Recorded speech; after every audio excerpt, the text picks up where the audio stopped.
You, what up, what up, what up, what up? I want to welcome you back to the Sheer Brilliance podcast.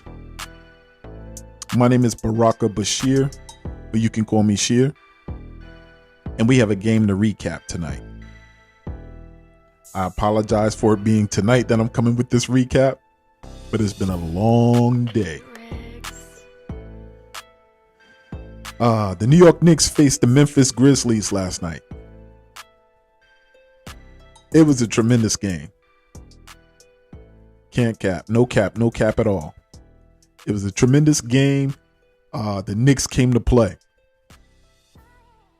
They absolutely came to play. I was really, really proud of the squad. Anybody that knows me know that I'm an eternal optimist. I am the glass half filled Knicks fan. You know, I'm not delusional, as some of my family members would point out and try to say.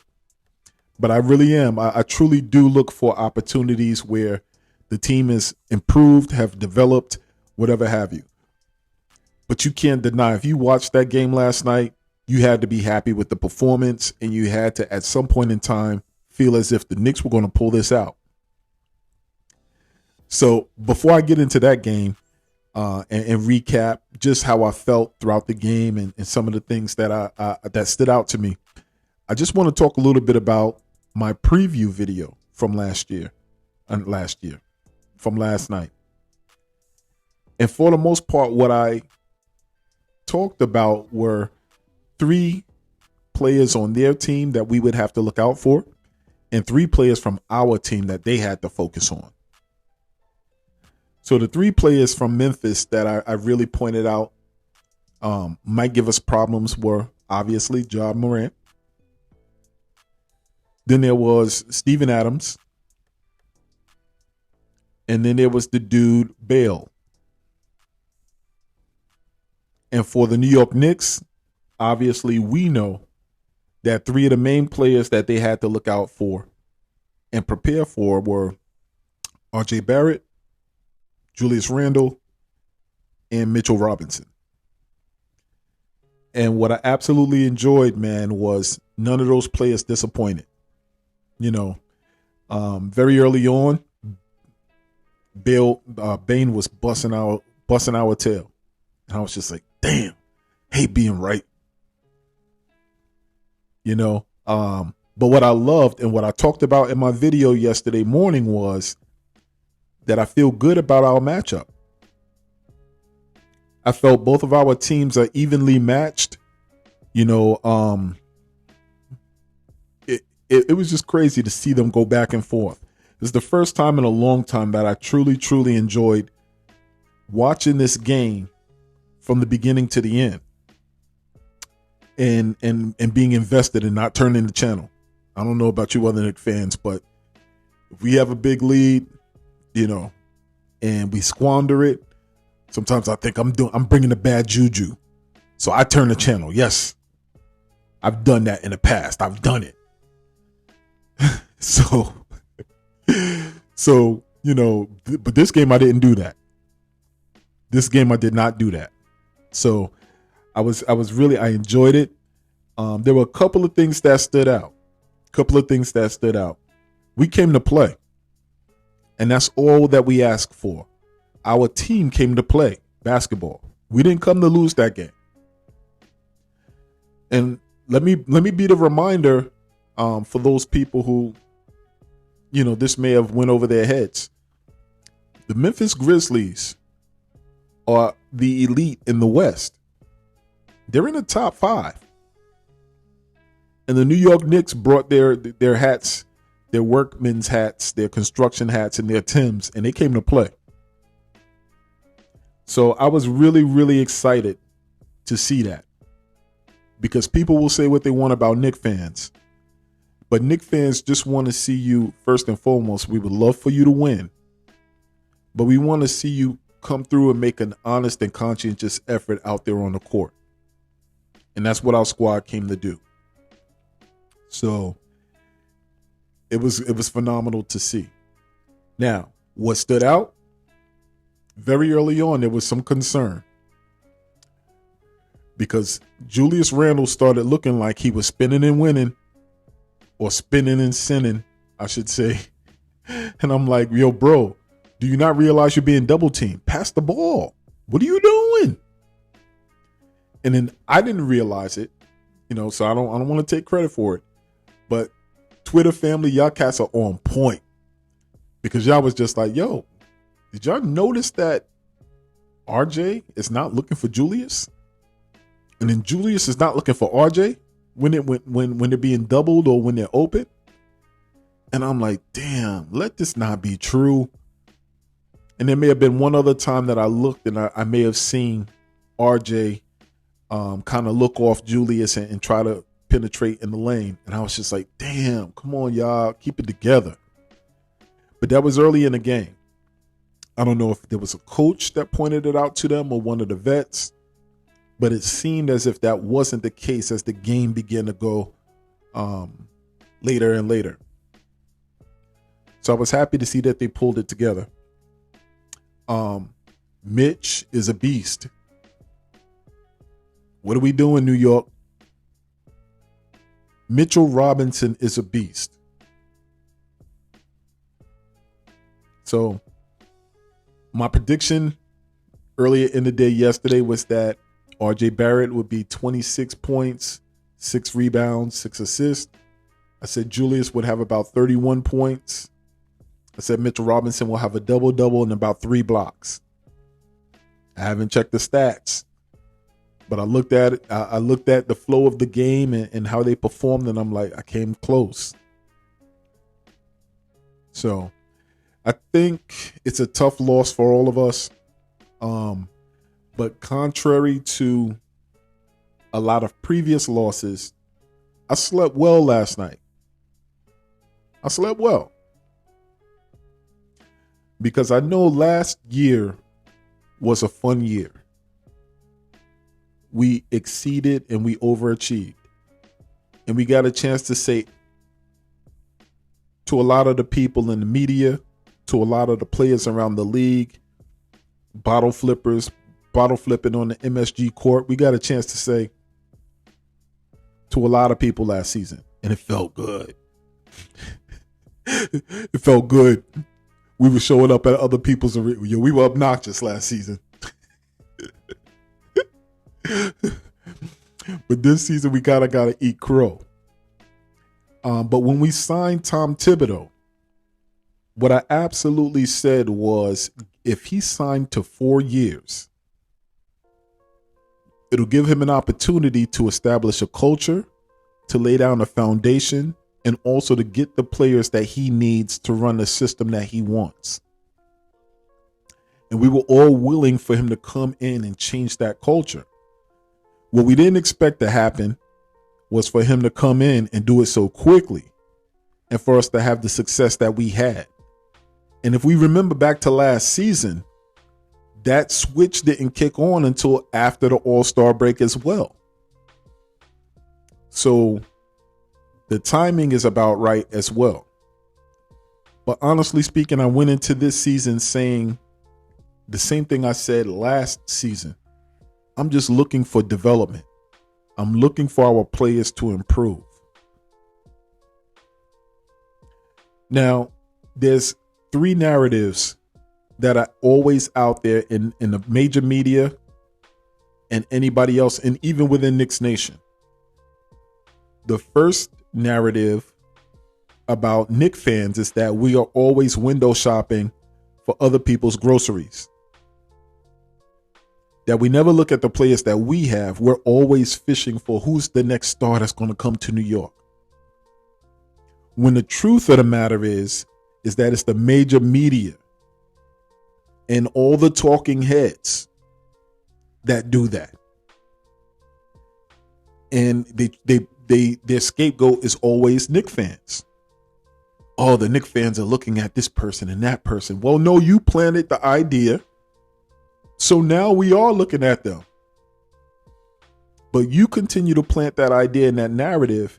And a lot of times, Knicks fans, we feed into that.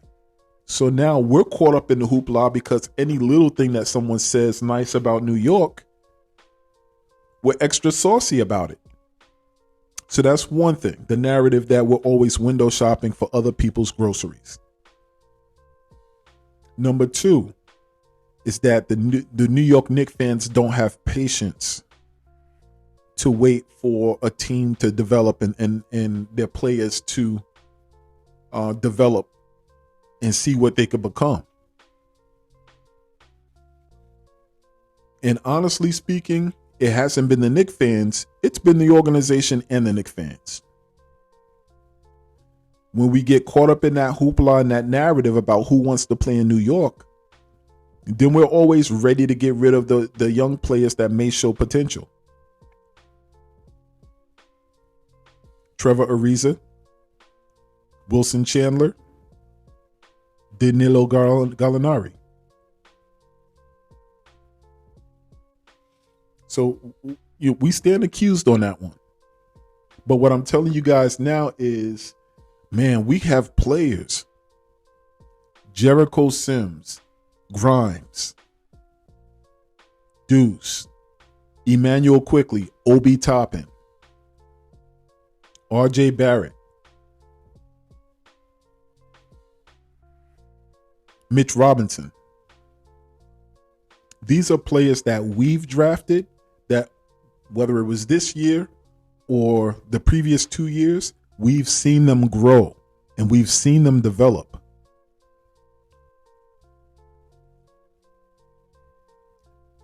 The Golden State Warriors, I am not saying that we are the Golden State Warriors.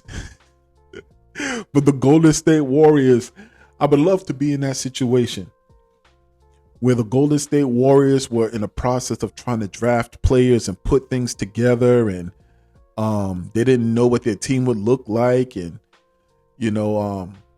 little by little they was drafting someone here and someone there, and then ultimately they were able to not get a superstar from anywhere else, but they were able to draft players that ultimately ended up being generational players. Nobody saw any of those players becoming what it is they were. But I'm hoping that we can do that, because what we get to see as Knicks fans are these players play every day. And what I could tell you is Mitch Robinson is not a Joel Embiid. He's not a Jokic, but he can be a Tyson Chandler, and he can be a Marcus Camby. I've seen those players play.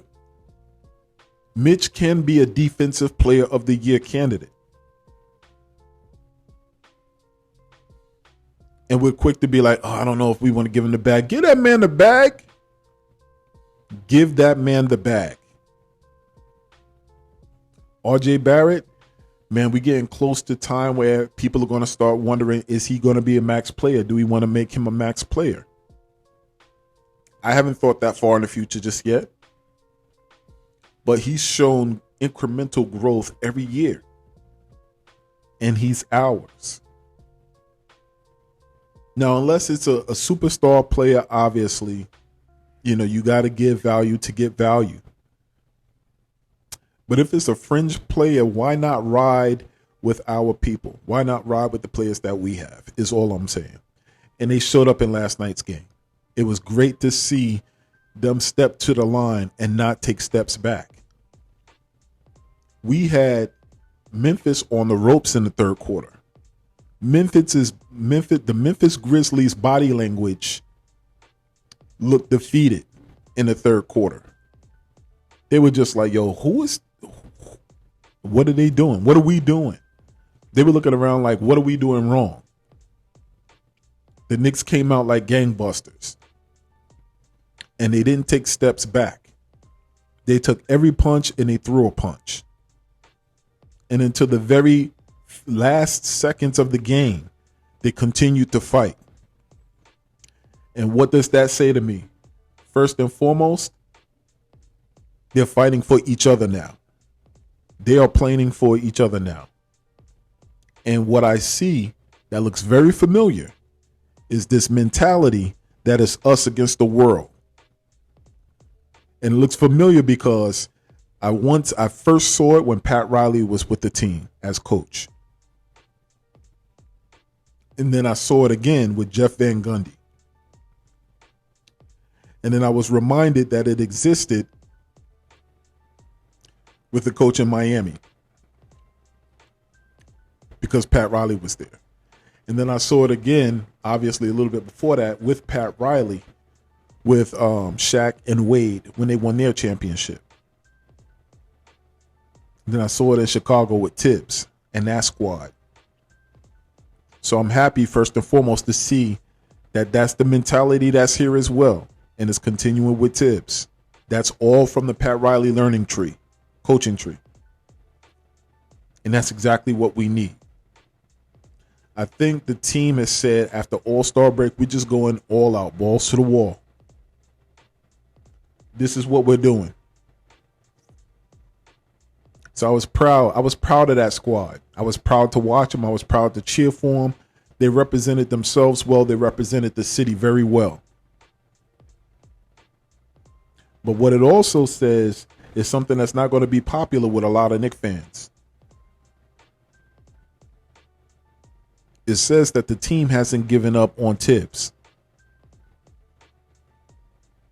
You know how sometimes coaches can lose the ear of their team? Los Angeles Lakers. It shows that our squad has not tuned out Tibbs. And that is the third and final narrative that major media and other fan bases point out about us. That we cannot keep a coach. Gentlemen, ladies and gentlemen, we've gone through like 7 coaches in like the last 20 years, if not more. So all of these calls for Tibbs to be, I don't know if he's going to be here next year. I don't know if we want to keep him up. He don't make adjustments. Listen, he was coach of the year last year, is all I'm saying. And I know things are different, and I know that the adjustments are there. I am a Tibbs apologist. I don't make no apologies about that. I'm a Pat Riley stan. And I just think anybody who's come under that tree has found success. Do I think that, Tibbs can give more responsibility to Johnny Bryant over the offense? Absolutely.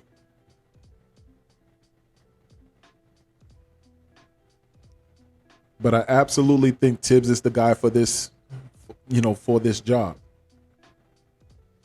Because the young players have bought in. They're bought in. I think they see him as a father figure. So they really showed up last night, and it was a big game.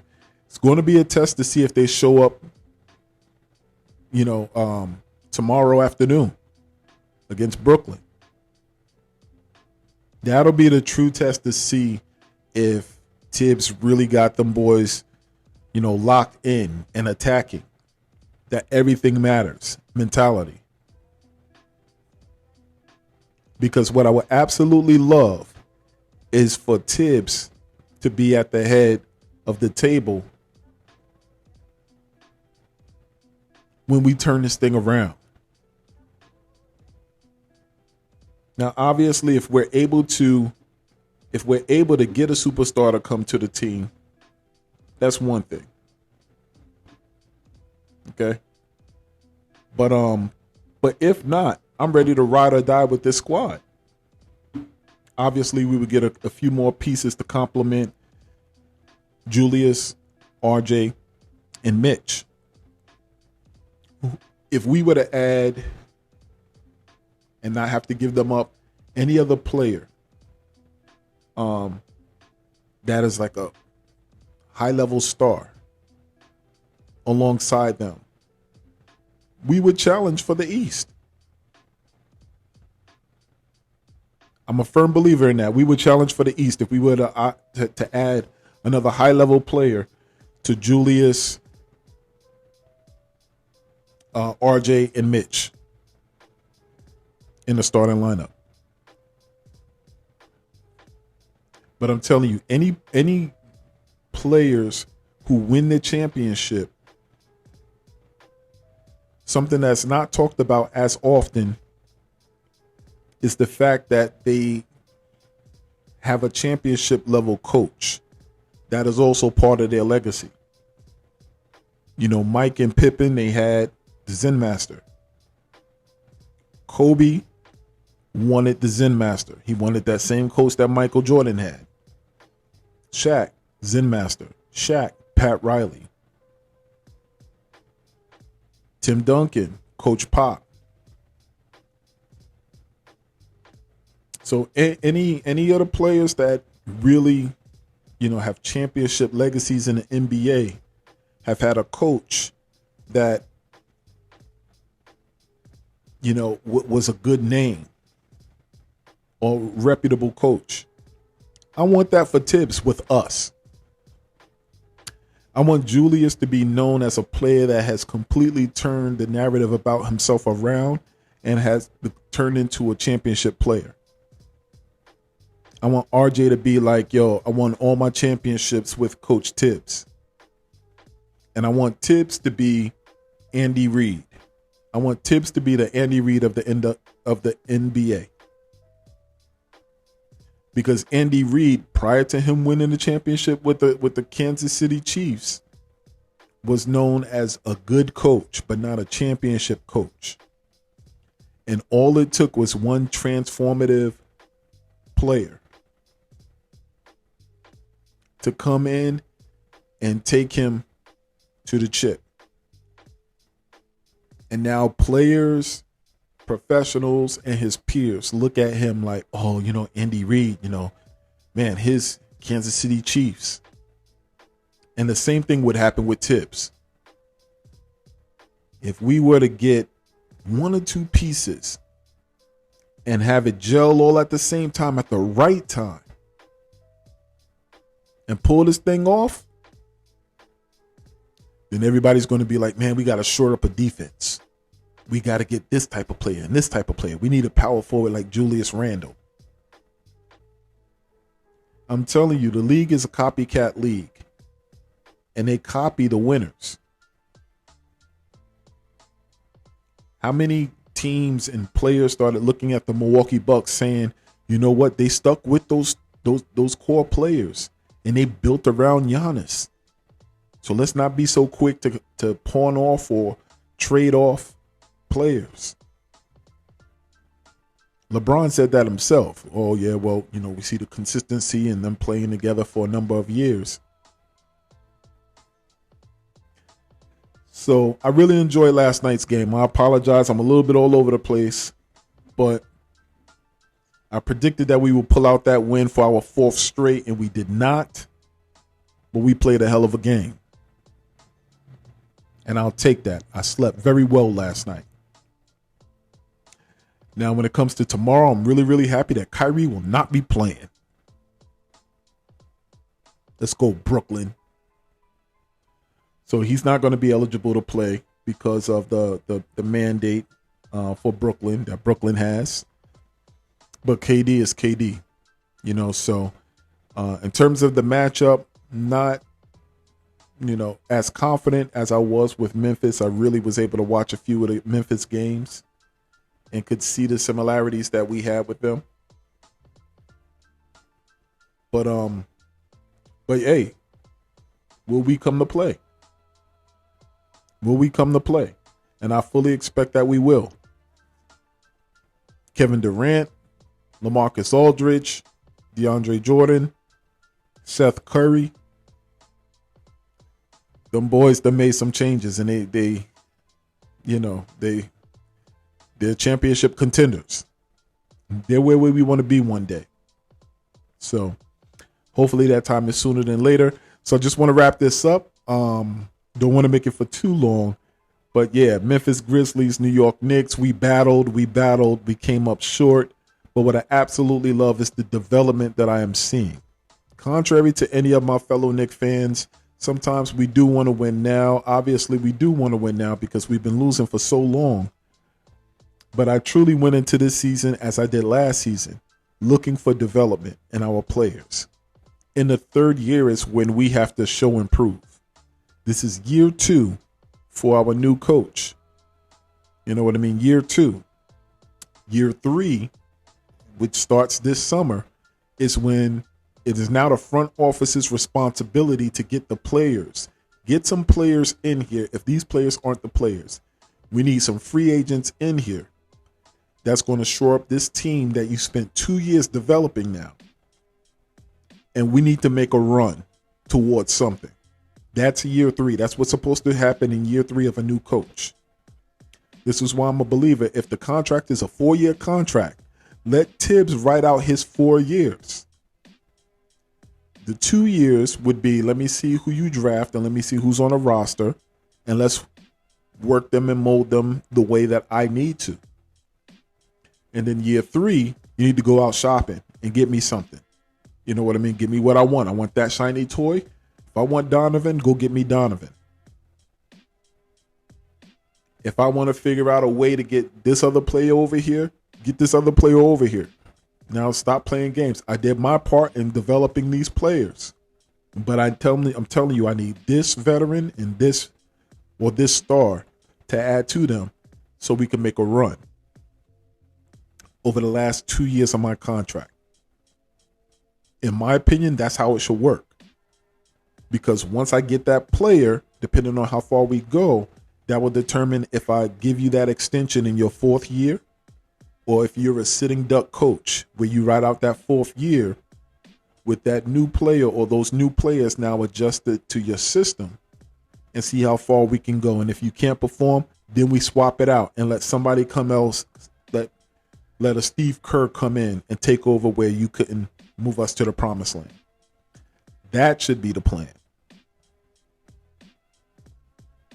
But we all talking heads on here. None of us are experts. But in my humble opinion, that's how it should go. We should be kicking out. How we look kicking out?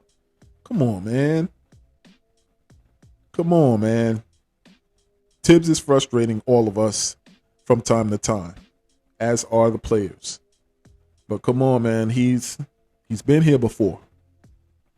He's taken teams far. He's developed players. Joakim Noah, Derrick Rose, Taj Gibson, Jimmy Butler. You know, so that's what it is. But going to wrap up this video. I'm excited for tomorrow. Do a preview video tomorrow for the Brooklyn Nets. We're looking to play them tough as well. Remind them who we are, who the real team in New York is. But I just want to thank you guys for riding with me. I apologize once again for this video being kind of late. Had a lot going on. But just excited, man. Excited about our Knicks. Excited about the development. Jericho Sims, Grimes, Cam. Man, listen. I think we're in good shape. If we're not in good shape in terms of young future, we're in good shape in terms of young assets. And that's just a great place to be. So whether it applies to life or applies to our team, keep in mind, if there is no struggle, there is no progress. I want to thank you guys for continuing to support, watching the channel. Please do a favor. Right after this, please like the video, subscribe to the video, or share the video. You know how it works. It helps the algorithm. And just kind of keep in mind, man, listen, it's a marathon, not a sprint. And not only are we here, but we got next. Take care.